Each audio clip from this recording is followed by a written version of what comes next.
I always thought I'd feel beautiful on my wedding day. Instead, I feel like I'm burning alive in $3,000 worth of white satin and lace. You okay? Emma squeezes my hand as we stand just outside the reception hall doors. The string quartet inside has just finished tuning up. Just need a minute.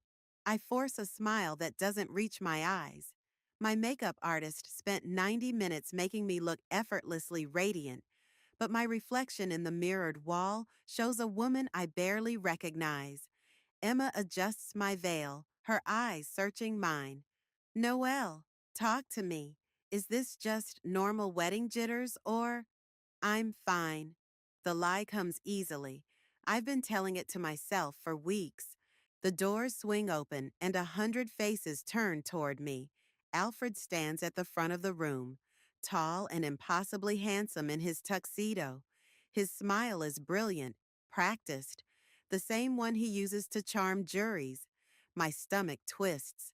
I scan the crowd as I walk in, nodding at colleagues, distant relatives, and Alfred's law partners. My mother sits rigidly in the front row, her approval as conditional as always. Bryant, my mentor, gives me a subtle thumbs up from his table. And then there's Violet, my sister, standing by the champagne fountain, looking everywhere but at me. The quartet begins playing as I make my entrance. Alfred extends his hand as I approach. His fingers are warm when they close around mine, but I feel nothing. Just hours ago, I found a text on his phone while he was in the shower. Not the first suspicious message I'd glimpsed, but the most damning. You look stunning, he whispers. And for a second, I almost believe he means it. The officiant begins, and I go through the motions. My voice sounds distant to my own ears as I repeat words about honor and cherishing. Alfred's vows are eloquent, of course. He's always been good with words, too good. If anyone can show just cause why this couple cannot lawfully be joined together in matrimony, let them speak now or forever hold their peace. The traditional pause, a few awkward chuckles from the crowd, and then, I have something to say. The voice cuts through the room like a blade. Conversations stop. Glasses freeze midway to lips. I don't need to turn to know it's Violet. I'm sorry, Noelle. My sister's voice wavers. I can't let you do this. The room tilts slightly. Alfred's hand tightens around mine, his fingernails digging into my palm. Violet, this isn't the time, my mother hisses, half rising from her seat. But Violet continues, each word striking like a physical blow. Alfred and I have been sleeping together for the past 8 months.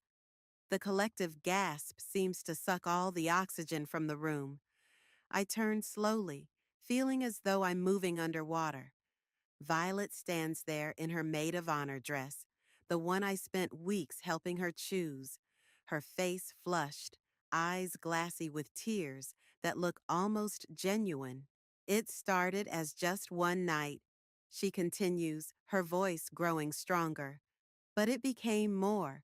I'm in love with him, Noelle, and he loves me too. I look back at Alfred, whose face has drained of color, not from shock, from being caught. The calculation is already happening behind his eyes. I can see it, having witnessed it in the courtroom.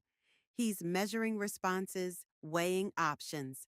Noelle, he starts, his tone placating, the same tone he uses with difficult clients.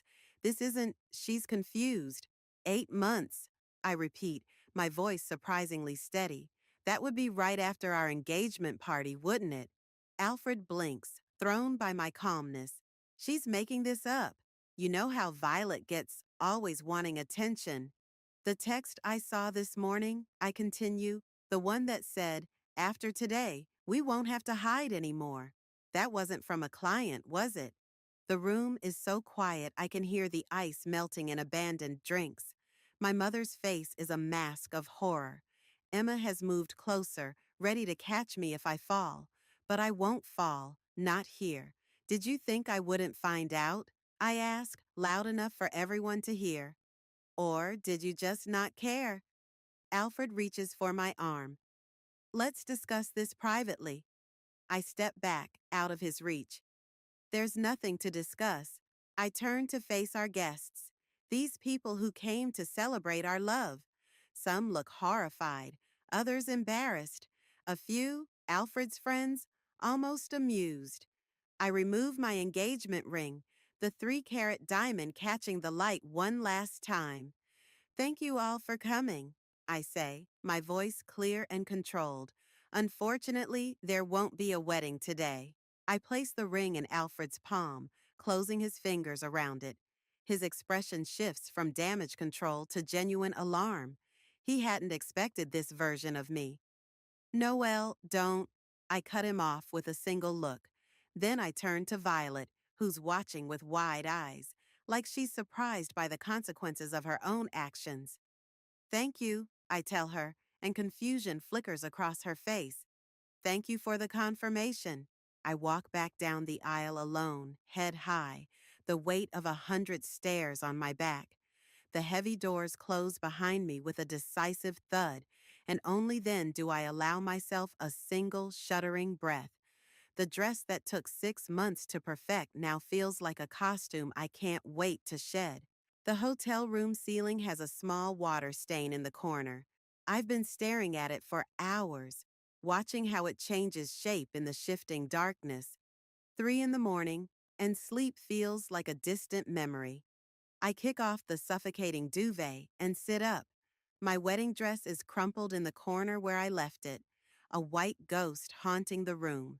I should have burned it. My phone lights up for the 47th time tonight. Alfred again. I don't need to read the message to know what it says. They've all followed the same pattern: denial, then anger, then desperate pleas for me to answer him so he can explain. What is there to explain about sleeping with my sister? I scroll through older messages instead, hunting for clues I missed. There are hundreds between us: daily check ins, dinner plans, sweet nothings, lies, all of them. But something catches my eye: a text from 3 months ago. Can't make dinner tonight. Emergency client meeting. Don't wait up. I remember that night. I'd called his office when he didn't answer my texts, and his secretary said he'd left early. I'd brushed it off, trusting him completely. That same night, Violet had canceled our weekly sister lunch for the following day. A terrible migraine, she'd claimed. My fingers move before my brain catches up, dialing Emma's number despite the hour. I'm awake, she answers immediately. Are you okay? I need you to tell me something, I say, my voice hoarse. That weekend we went to the coast 3 months ago. Did Violet say anything about where she was the night before? Emma hesitates. She mentioned meeting friends for drinks. Why? Which friends? She didn't say. Noelle, what's going on? I close my eyes. I think it's been happening longer than 8 months. The silence on the other end confirms my suspicion that Emma had the same thought. I'm coming over, she says finally. No, I need to be alone tonight. I pause. But tomorrow, I need your help with something. Bryant's office has always been my sanctuary. The smell of old books and coffee, the view of the city skyline, the quiet confidence of a space where I've grown from nervous intern to partner track architect.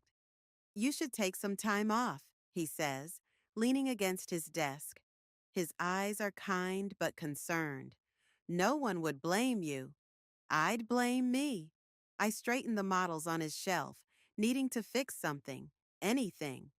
Work is the only thing that makes sense right now. Bryant sighs. Noelle, I hired someone, I blurt out. A private investigator. His eyebrows shoot up. To what end? I need to know everything. My voice doesn't waver. How long it's been happening? If there were others, I need facts, not just Violet's version. And then what? Bryant asks gently. I don't have an answer. Not one I'm ready to say out loud. My phone buzzes. A text from the PI I hired this morning. Found something? Meeting in 20? The cafe is busy enough that our conversation won't be overheard. The investigator, a woman named Jess with shrewd eyes and a no nonsense attitude, slides a folder across the table. That was fast, I say. Some things are easy to find if you know where to look. She taps the folder. Credit card statements, hotel receipts, phone records. They weren't exactly careful. My hands shake as I open it. The first page is a credit card statement. Alfred's. Multiple charges at a hotel downtown, dating back nearly a year. The same hotel every few weeks. A year, I whisper. They've been doing this for a year. Jess nods. There's more. Your sister's social media has them in the same locations too many times to be coincidental. Different cities, even. They took a weekend trip to Chicago 3 months ago. The coast trip, the migraine, the client emergency. It all clicks into place. That's not all, Jess continues, her voice softening slightly. There are text messages. I managed to recover some deleted ones from the cloud backup. I flip to the next page and immediately wish I hadn't. The messages between them are explicit, intimate, plans and promises, discussions about their future. After I was out of the picture, soon we won't have to hide, Alfred had written. Just a few more months until the wedding and the prenup is signed. Then we'll have everything we need. The prenup. The one that would have given Alfred access to my trust fund if we stayed married for at least a year. The inheritance my grandfather left specifically to me, not Violet. This wasn't just an affair. It was a con. My phone rings, Violet's name flashing on the screen. For the first time since yesterday, I answer. Noelle, thank God. She breathes. I've been so worried. Can we talk? Please? I need to explain. Where are you right now? I ask, my voice eerily calm. At Mom's. She's not happy with me. I bet she isn't. I close the folder, my decision made. Tell me something, Violet. Was it worth it? What? Was destroying me worth whatever he promised you? She starts to cry, those familiar tears that have gotten her out of trouble our entire lives. It wasn't like that. I fell in love.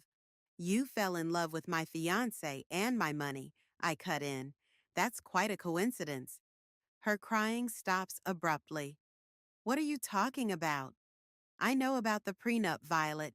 I know about Chicago. I know everything. The silence stretches between us. This isn't over, I say finally. Not by a long shot. I hang up and look at Jess, who's watching me with something like respect. What's next? She asks. I take a deep breath. Everything. I want to know everything. 3 days after my wedding that wasn't, I sit cross-legged on my living room floor surrounded by evidence of my former life's implosion. Jess has been thorough. Hotel receipts, photos, text message logs, and location data spread around me like the world's most depressing puzzle. I pick up a photo of Alfred and Violet at a restaurant in Chicago, his hand on hers, both smiling like they'd invented happiness. The timestamp matches our coast trip perfectly. My phone buzzes with a text from Emma. You still alive in there? I haven't left my apartment since meeting with Jess. Haven't showered today either, if I'm being honest. Barely, coming up for air soon. Good, Bryant called. He's worried. I set down my phone without responding.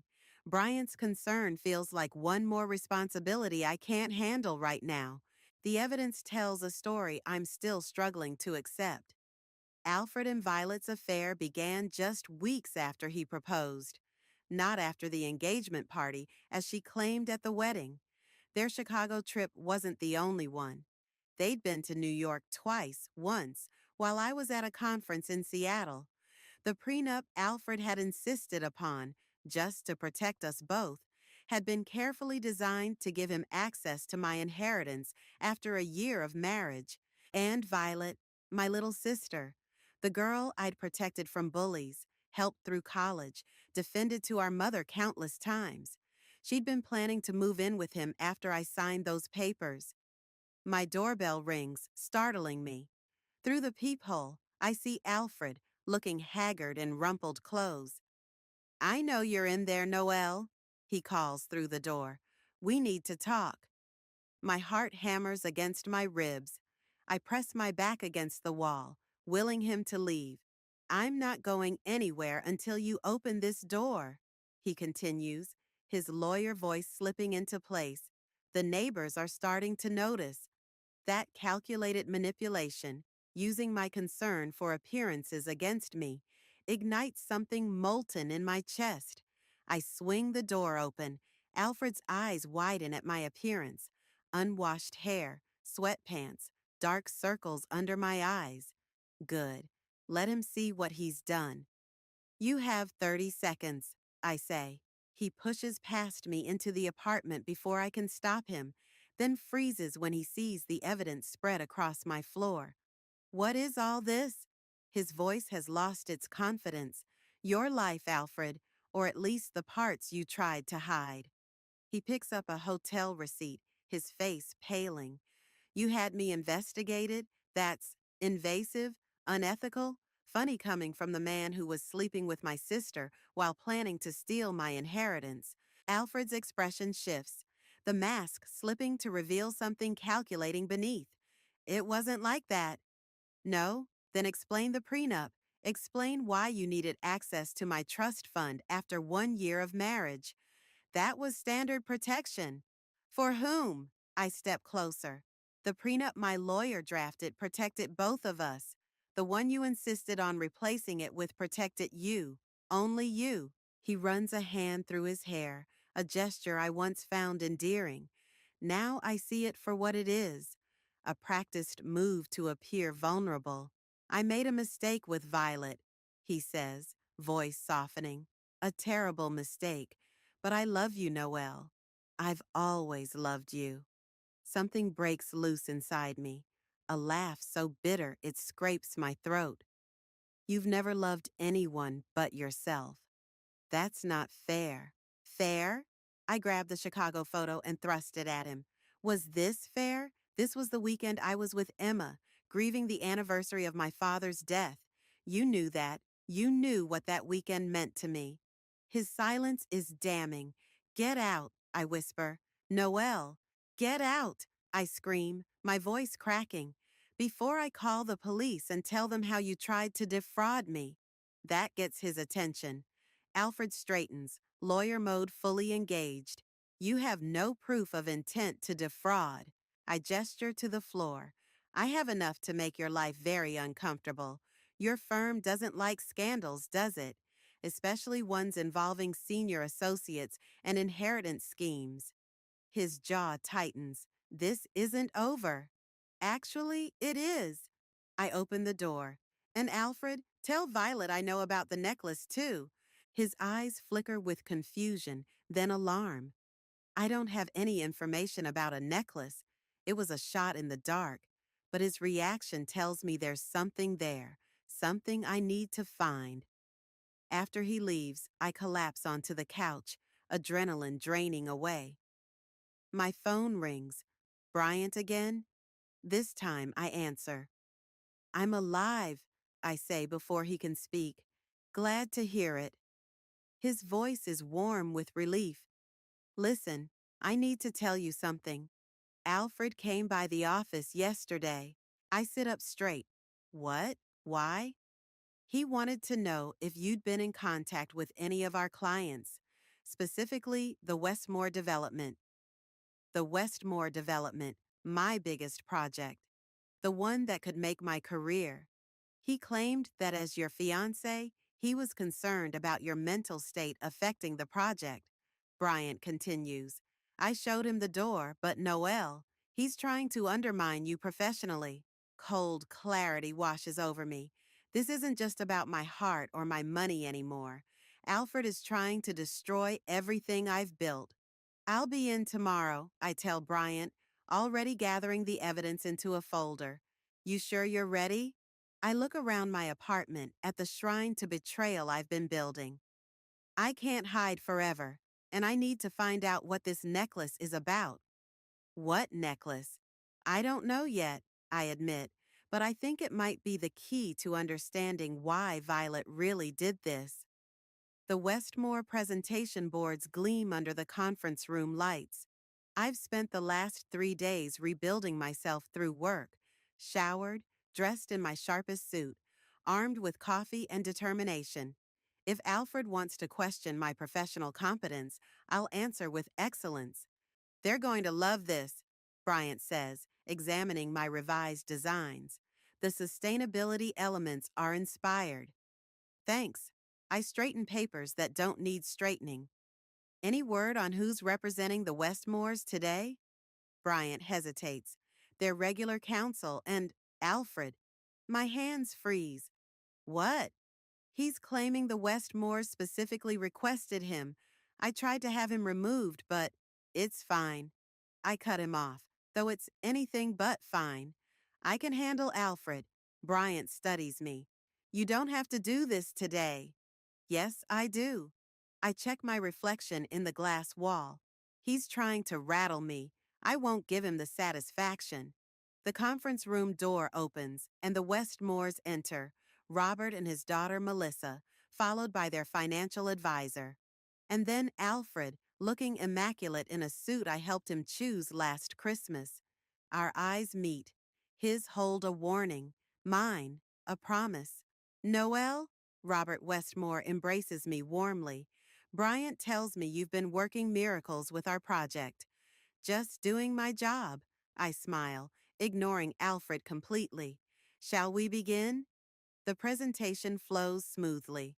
I walk them through the redesigned community space, the green energy implementations, the cost-saving measures that don't sacrifice quality. I'm in my element, confident and clear. Then Alfred clears his throat. I have some concerns about the timeline. I keep my expression neutral. The timeline is aggressive but achievable. Given recent events, he continues, eyes fixed on me, I wonder if the firm can guarantee consistent project management. There it is, the attack I anticipated. If you're referring to my personal life, Alfred, I say, my voice steady, I assure you it has no bearing on my professional commitments. I'm simply concerned about emotional stability. A valid concern, I interrupt, turning to the Westmores, which is why I've implemented additional oversight protocols and brought in Tara from our sustainability team as support. You'll find the details on page 12 of your packets. Alfred blinks, caught off guard by my preparation. Melissa Westmore flips to the page. This is impressive, Noel. You've thought of everything. Not everything, Alfred mutters. Robert Westmore frowns. Is there something specific troubling you, Alfred? Because from where I sit, Noel has addressed all our concerns thoroughly. Alfred forces a smile. Just doing my due diligence. The meeting concludes with handshakes and approvals. As everyone files out, Alfred lingers. Clever move, he says once we're alone. But this isn't over.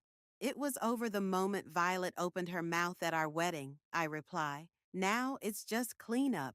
His eyes narrow. Speaking of Violet, she's quite upset about your accusation. What accusation? About the necklace. She says she doesn't know what you're talking about. I maintain my poker face. Interesting that she's so upset about something she knows nothing about. Alfred steps closer. Whatever you think you know, I know enough. I gather my materials, and I'm learning more every day. His expression hardens. Be careful, Noel. You might not like what you find. The threat hangs in the air as he leaves. Only when the door closes do I allow myself a shaky breath. You bluffed? Emma laughs, pouring more wine into my glass. We're at her apartment, safely away from any memories of Alfred or Violet. That's brilliant. It was a guess, I admit, but his reaction told me everything. There's something about a necklace that matters to them both. Emma's smile fades. Do you think it could be your grandmother's emerald? The one your mom gave you for the wedding? My stomach drops. The emerald necklace, a family heirloom meant to be worn by Henderson women on their wedding days. My mother had presented it to me with rare emotion, a moment of connection between us. I never even wore it, I whisper. It was in my jewelry box for the ceremony. Emma sets down her glass. When did you last see it? I close my eyes, thinking. The rehearsal dinner. I showed it to Violet when she came to my room to borrow earrings. And after the wedding chaos? I haven't checked. My hands begin to shake. You don't think... Emma's expression is grim. Call your mother. The conversation with my mother is brief and painful. Yes, the necklace is missing. No, she hasn't seen it since giving it to me. Yes, she's furious about the wedding disaster. No, she doesn't want to discuss Violet's behavior. After hanging up, I stare at my phone. If they stole my grandmother's necklace, then this wasn't just about the trust fund. Emma finishes. It was about hurting you completely. My phone pings with a text from Jess. Found something on V's friend Daria. You'll want to see this. Attached is a photo of Daria and Violet at a cafe, huddled in conversation. The timestamp is 2 days ago, but what catches my eye is the glint of green at Violet's throat, partially hidden by her scarf. My grandmother's emerald. I need to talk to Daria, I say, showing Emma the photo. Violet's best friend? She'll never betray her. Maybe not. I finish my wine. But Daria and I were friends once too, before Violet claimed her. And unlike my sister, Daria has a conscience. I send a text to Daria. We need to talk about the necklace Violet's wearing. Tomorrow, 10 a.m., Riverside Cafe. Come alone. The response is immediate. How did you know? I don't answer. Let her worry overnight about what I know and what I don't. Tomorrow, I'll start getting real answers. Riverside Cafe bustles with morning customers, but I spot Daria immediately. She's hunched over her coffee, eyes darting nervously toward the door. When she sees me, her face pales. I slide into the seat across from her, setting my phone face up on the table, recording app ready. Thank you for coming, I say, keeping my voice neutral. Daria's fingers twist around her cup. I almost didn't. But you did. That says something. She looks thinner than I remember, dark circles under her eyes. Violet's friendship has always come with a cost. I don't know what you think I can tell you. She begins. I pull out the photo and place it between us. You can start by explaining why my sister is wearing my grandmother's emerald necklace. Daria stares at the picture, then closes her eyes briefly. I told her not to wear it in public. So you knew she took it. Not initially. Daria's voice drops. She showed up at my place after your wedding, or non-wedding, wearing it under her dress. Said it was a gift from your mother. My mother would never give Violet that necklace. The certainty in my voice makes Daria flinch. It's been passed to the eldest daughter for generations. That's what I thought, but Violet was convincing. I lean forward. What else has she convinced you of, Daria? She looks away. I don't want to be in the middle of this. You already are. I keep my voice gentle but firm. How long have you known about her and Alfred? Since Christmas. She meets my eyes finally. I saw them together at the mall when they were supposedly shopping separately for your gifts. They didn't see me. 6 months. While I was planning my wedding, my friend knew my sister and fiancé were betraying me. Why didn't you tell me? Daria's eyes fill with tears. Violet said it was just physical, that it would end before the wedding. Then she said Alfred was leaving you anyway, that you were too focused on your career to make him happy. Each word is a fresh cut. I take a steadying breath. And the trust fund? The prenup? Daria looks genuinely confused. What prenup? I explain briefly about Alfred's financial scheme. Daria's expression shifts from confusion to horror. I didn't know about any of that, she whispers. Violet never mentioned money. What did she mention? Daria hesitates. She said, she said it was finally her turn to be the favorite. The words hit me like a physical blow. Her turn? She's always felt second best. To you, the successful daughter, the one your mother respects, the one who got the family heirlooms and the trust fund from your grandfather. That's not, I stop myself. Isn't it true? Our mother has always been harder on Violet, comparing her unfavorably to me. And our grandfather did leave his money only to me, saying Violet was too irresponsible. That doesn't justify what she did, I say finally. No, Daria agrees. It doesn't. She reaches into her bag and pulls out a small velvet pouch. I took this from her yesterday. Told her I needed to borrow it for a date. My grandmother's emerald necklace spills into my palm, the green stone catching the light. My throat tightens. Why are you giving this to me? Daria looks miserable. Because I should have told you at Christmas. Because what they're doing is wrong. As I'm processing this, the cafe door opens. Violet walks in, freezing when she sees us together. Her eyes lock on the necklace in my hand. You bitch, she hisses at Daria. You said you needed it for a date. Daria stands, gathering her things. I'm sorry, Violet. I can't do this anymore. She squeezes my shoulder before hurrying out, leaving me alone with my sister. Violet slides into the vacant seat, her initial shock hardening into defiance. So now you're turning my friends against me too? I didn't have to turn anyone. Your actions did that. She scoffs. Always so self-righteous. Poor Noelle, the perfect victim. Why did you take this? I hold up the necklace. It wasn't enough to take Alfred? Something flickers across her face. Pain, maybe even shame, before the mask returns.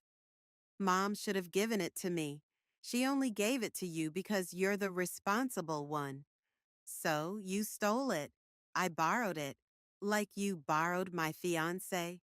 The words come out sharper than intended. Violet leans forward. Alfred and I love each other. That part wasn't a lie. And the prenup? The plan to access my trust fund? Was that love too? Her expression falters. What are you talking about? For a moment, I almost believe her confusion is genuine, but I've seen the evidence. Stop lying, Violet. I know everything. Clearly you don't, she snaps. Alfred never mentioned any trust fund to me. A cold feeling spreads through my chest. Then why? Because I was tired of being second place. Her voice rises, drawing glances from nearby tables. My entire life, it's been, why can't you be more like Noelle? Do you have any idea what that's like? So you destroyed my wedding to get back at me? I struggle to keep my voice steady. How does that make you first place in anything? Violet's eyes fill with tears that, for once, seem real. It wasn't supposed to happen like that. I was drunk, emotional. Alfred said we should wait until after. She stops abruptly. After what? I press. Nothing. She stands, grabbing her purse. Keep the stupid necklace. It doesn't matter anymore. As she turns to leave, I catch her wrist. Violet, if Alfred was using you too. He loves me, she insists, but uncertainty clouds her eyes. He's going to prove it. How? She pulls away. You'll see. We both will. After she leaves, I sit motionless, the necklace heavy in my hand. My phone buzzes with a text from Jess. Found something in A's email. Meeting tonight? I reply immediately. Yes, and bring everything you have on my mother's finances. The pieces are starting to fit together, forming a picture I never expected, one where Violet might be as much a victim as I am. Your mother is broke. Jess slides financial statements across my kitchen table, or she will be very soon. I stare at the documents, trying to make sense of them.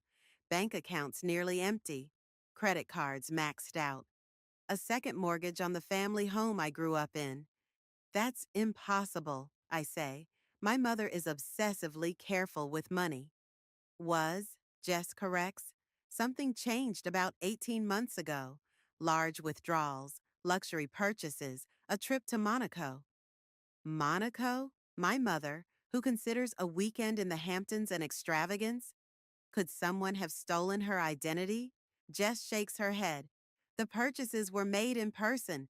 Credit card receipts have her signature. I flip through the statements again, noticing a recurring charge. What's Horizon Partners? Investment firm. Very exclusive. Jess pulls up information on her tablet. Minimum buy-in of $200,000. The amount matches a withdrawal from my mother's retirement account. And look who's on their client relations team. Jess turns the tablet toward me. Alfred's face smiles back at me from the company website. I don't understand, I whisper. Alfred is a corporate lawyer. He doesn't work in investments. According to my sources, he doesn't work for Horizon officially. He refers select clients for a commission. My mind races. Alfred met my mother through me 3 years ago. He proposed a year and a half ago, right when these financial changes began. He's been playing a longer game than I realized, I say, feeling sick. But why involve Violet? Insurance, maybe. Jess gathers the papers. Or just keeping it in the family. I think of Violet's confusion about the trust fund, her insistence that Alfred loves her. What if she's telling the truth about not knowing his financial motives? I need to talk to my mother. My childhood home looks smaller somehow, the garden less immaculate than I remember. My mother opens the door before I can knock, her expression guarded. This is unexpected, she says, not moving to let me in. We need to talk. I hold up the financial documents. About Horizon Partners. Her face pales. She glances at the neighbor's house, then pulls me inside. The living room is the same as always, formal, impeccable, unlived in. But there are subtle changes. The silver candlesticks missing from the mantel. The space where a small painting once hung. Where did you get those? She demands, nodding at the papers in my hand. That's not important. What matters is that Alfred has been stealing from you. She laughs, a brittle sound. Don't be ridiculous. Alfred helped me invest my money. In a scheme. Mom, Horizon Partners isn't legitimate. They take your money and… Stop. Her voice is sharp. I know exactly what I invested in. The returns have been exceptional. Have you actually received any returns, or just statements showing growth? Her hesitation tells me everything. Mom, I say gently, when was the last time you tried to withdraw money from this investment? She sits down heavily. They require a 12-month commitment, which conveniently would have ended right after my wedding. I sit beside her, after I signed Alfred's prenup giving him access to my trust fund. That's absurd.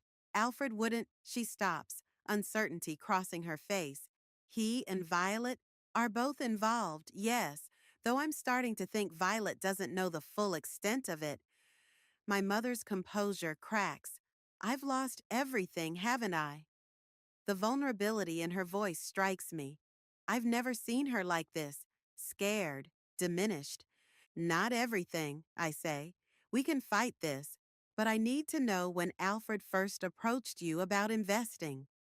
She tells me everything, how Alfred had mentioned exclusive investment opportunities, how he'd shown her fabricated success stories, how he'd made her feel special for being included. I was trying to secure our future, she says. Your father never left us with much security. The mention of my father, who died believing he'd provided well for us, stings. Did Violet know about your investments? My mother nods slowly. Alfred brought her to one of the meetings. said it would be good for her to learn about finance. And she never mentioned it to me?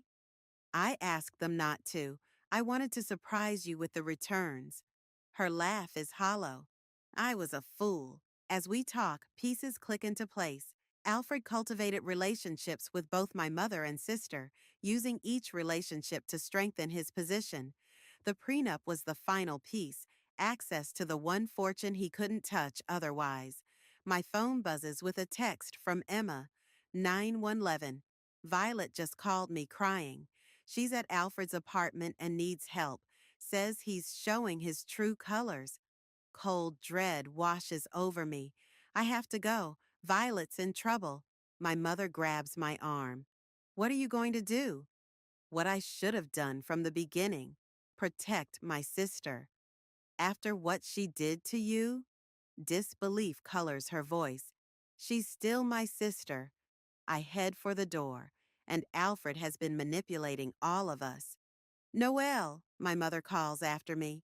Be careful. Men like Alfred, they don't like losing. Outside, I call Emma. I'm on my way to Alfred's. Call Bryant and tell him what's happening. Shouldn't we call the police? I think of Alfred's connections, his ability to charm and manipulate. Not yet. First, I need to get Violet out of there. As I drive, another text comes through. From Violet this time. I'm sorry. You were right about everything. He wants the necklace back.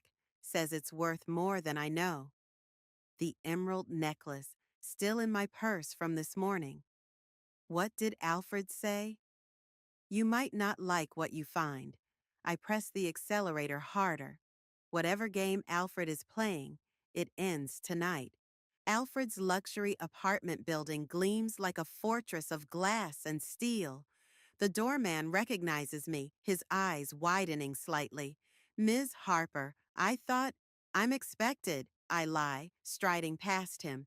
In the elevator, I check my phone. No new messages from Violet. Emma is 20 minutes away. Bryant hasn't responded. My fingers close around the velvet pouch in my purse, the emerald necklace suddenly heavy with significance. The elevator opens directly into Alfred's penthouse. The space is immaculate as always. Minimalist furniture, strategic lighting, floor-to-ceiling windows overlooking the city. No sign of disturbance. No sign of Violet. Hello? My voice echoes in the open space. Alfred emerges from his home office, tumbler of whiskey in hand. He looks unsurprised to see me. Noel, what an unexpected pleasure. His tone is smooth, controlled. Where's Violet? He takes a deliberate sip. Not here. Cold fear grips me. She texted me, said she was with you. Did she? He sets down his glass. Phones can be so unreliable. I pull out my phone, showing him Violet's message. Stop playing games. Where is my sister? Alfred studies the text, then smiles. Ah, she was here earlier. We had a disagreement. She left. Without her phone? I step closer. What did you do to her? Always so dramatic. He sighs. I simply explained some financial realities she wasn't prepared to accept. Like how you've been scamming my mother? His expression flickers, surprise, quickly masked. I've helped your mother make sound investments. In a fake company with non-existent returns? I move toward the windows, keeping distance between us. The game is over, Alfred. I know everything. He laughs, but it doesn't reach his eyes. You always think you know everything. That's your problem, Noelle. So convinced of your own superiority. This isn't about me. It's about what you've done to my family. Your family? His voice hardens. The mother who values status over happiness? The sister who's been jealous of you her entire life? They were easy to convince, Noelle, because deep down, they wanted to believe they deserved more than you gave them. Each word lands like a blow, but I hold my ground. Where is Violet's phone? He gestures vaguely toward his office. Probably in there. She was quite upset when she left. I move toward the office, keeping my eyes on him. The door is ajar, desk lamp casting shadows across the room. Violet's phone lies on the desk beside. I freeze. Beside it is a jeweler's loop and a document titled Emerald Authentication. Curious about the necklace? Alfred appears in the doorway behind me.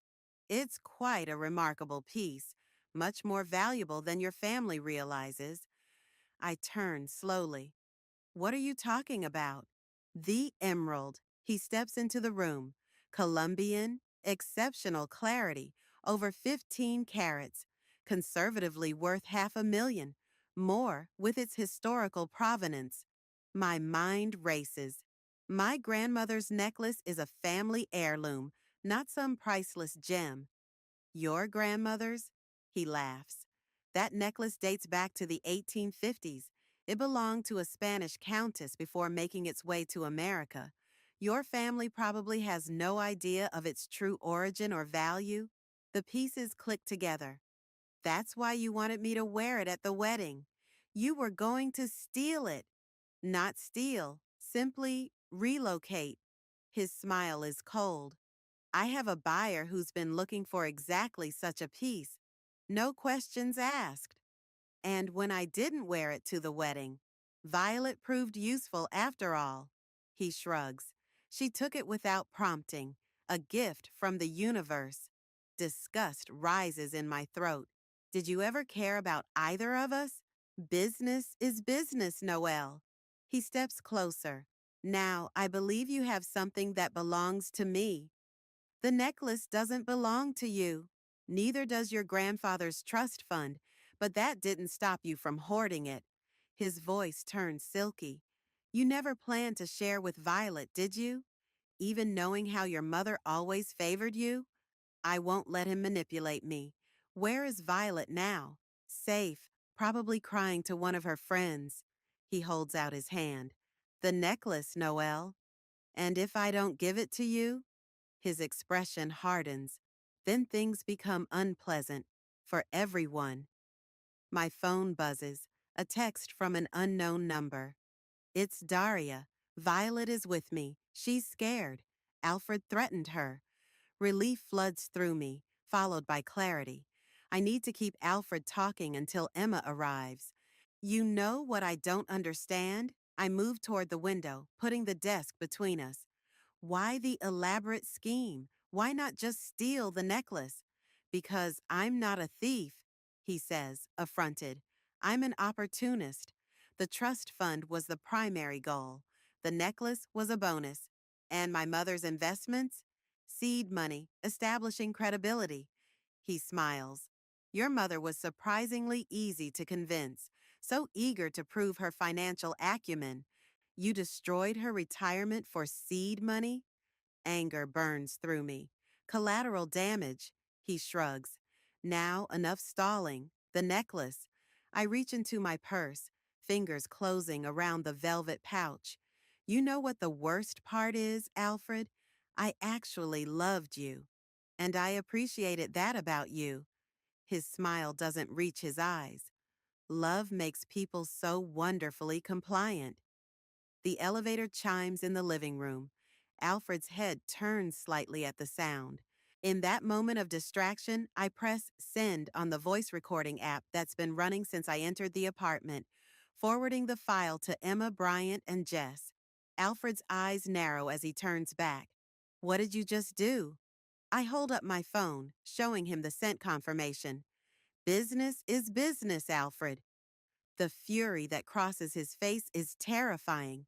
He lunges across the desk, grabbing for my wrist. Give me that phone!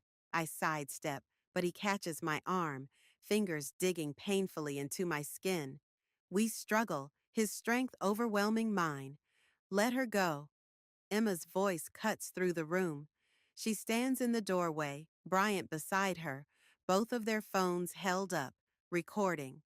Alfred freezes, calculation passing across his face.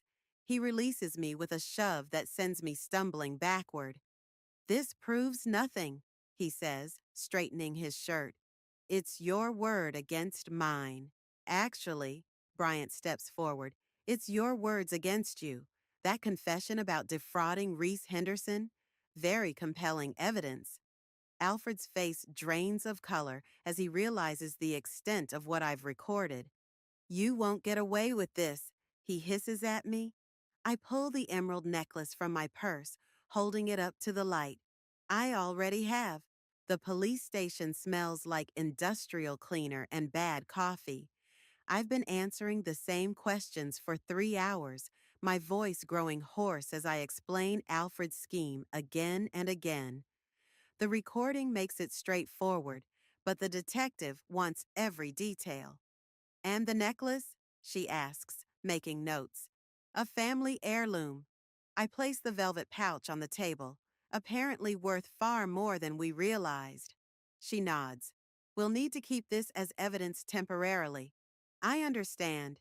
I glance at the clock, nearly midnight. Is my sister still here? Finishing her statement in the next room. When I'm finally released, I find Emma waiting in the lobby, scrolling through her phone. Bryant took your mother home, she says, standing. Alfred's being held without bail, flight risk. And Violet? Emma hesitates. Still inside, Daria's waiting for her. As if summoned by her name, Violet emerges from a side door, looking small and exhausted. When she sees me, she stops, uncertainty written across her face. I'll wait in the car, Emma says, squeezing my arm before slipping outside. Violet and I stand in silence, the fluorescent lights humming overhead. All the anger I've carried these past weeks feels suddenly heavy, exhausting. I didn't know, she finally says, about Mom's money, about the necklace. I know, her eyes widen slightly. You believe me? Alfred manipulated all of us. I take a step closer. But that doesn't erase what you did, Violet. You still chose to sleep with my fiancé. You still chose to humiliate me at my wedding. She looks down. I was jealous of everything you had, everything you were. And now? I ask. What do you think I have now? Tears fill her eyes. Your dignity, your strength. She wipes her cheek. I never had either. The admission hangs between us. Not quite an apology, but perhaps the most honest thing she's ever said to me. Where will you go tonight? I ask. Daria's offering her couch. She attempts a smile. Apparently, I've used up all my betrayal allowance with her. I nod, not yet ready to offer more. Get some rest. We'll talk tomorrow. As she turns to leave, I add, Violet, I'm glad you're safe. The surprise in her eyes says everything about our relationship, how broken it's been, long before Alfred entered our lives. Dawn breaks as I unlock my apartment door, Emma trailing behind me. We're both exhausted, moving on autopilot as we kick off shoes and collapse onto the couch. You should sleep, Emma says, stifling a yawn. Not yet. I pull out my phone, dialing a number I rarely use. My mother answers on the first ring, voice alert despite the hour. Noelle, is it over? Alfred's in custody. The police have everything they need. I take a deep breath. But we need to talk about what happens next. I've lost everything, she says quietly. The investments, the house equity. Not everything. I meet Emma's questioning gaze. I'm transferring funds from my trust to cover your losses. Silence on the line. Then, I can't accept that. You're not accepting anything. I'm fixing what Alfred broke. I pause. But there are conditions. What conditions? Her voice turns wary. Family therapy, you, me, and Violet, weekly. Another long silence. Is that really necessary? Yes. My voice is firm. What happened with Alfred exposed cracks that were already there. We need to address them. And if I refuse, then you'll still get the money.